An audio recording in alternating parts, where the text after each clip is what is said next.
Vous avez quand même des bonnes nouvelles, hein, des bonnes nouvelles de mon ami Carlo Alberto Brosa. On va terminer avec lui et une chanson. Une chanson donne une chanson. Et franchement, c'est bien. Donc Carlo Alberto a reçu un courrier des policiers. Et la chanson, elle est géniale. Allez, bye bye, bisous. Important que vous avez aujourd'hui une structure qui s'appelle les policiers lignés, qui commencent à être fatigués. Et ils ont écrit à Macron et ils nous ont communiqué ce courrier pour faire comprendre que, effectivement, quand j'ai toujours dit, bien sûr, les policiers exécutent, après il y a des baïonnettes intelligentes, après il y a ceux qui se battent. Et là, c'est un courrier incroyable. Monsieur le Président, policiers en colère contre l'obligation du port du masque. Nous exigeons l'abrogation des textes obligeant le port du masque. C'est très fort, chers amis. C'est très fort. Monsieur le Président de la République, Monsieur le Premier ministre, etc. Selon les propos publics d'éminents professeurs en médecine, aucune étude sérieuse ne valide l'emploi de masques dans la lutte contre la propagation d'un virus. Ce sont des policiers qui l'écrivent.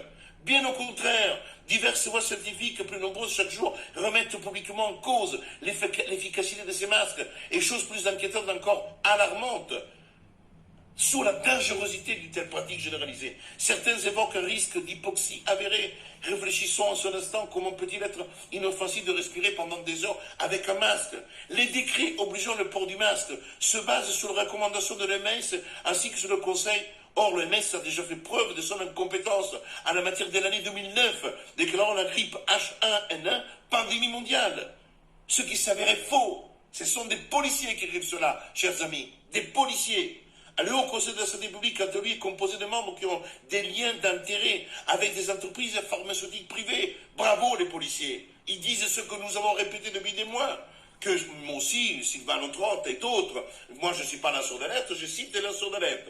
Dans ces conditions, ces décrets représentent une grave atteinte, écoutez bien, aux libertés individuelles et un danger sanitaire. Nous revendiquons pour nous et pour nos concitoyens la liberté pour chacun de décider à porter des masques ou non.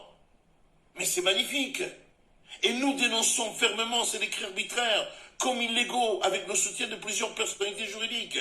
Par ailleurs, Monsieur le Président, sachez qu'il a respecté scrupuleusement les recommandations, changer son masque tous les 4 heures. L'achat des masques FFP1 représente un surcoût de 350 d'euros par mois en moyenne pour une famille.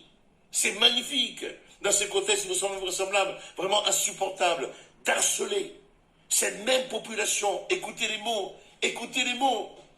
Dans ce contexte, il nous semble vraiment insupportable d'harceler cette même population à coût de 135 € d'amende.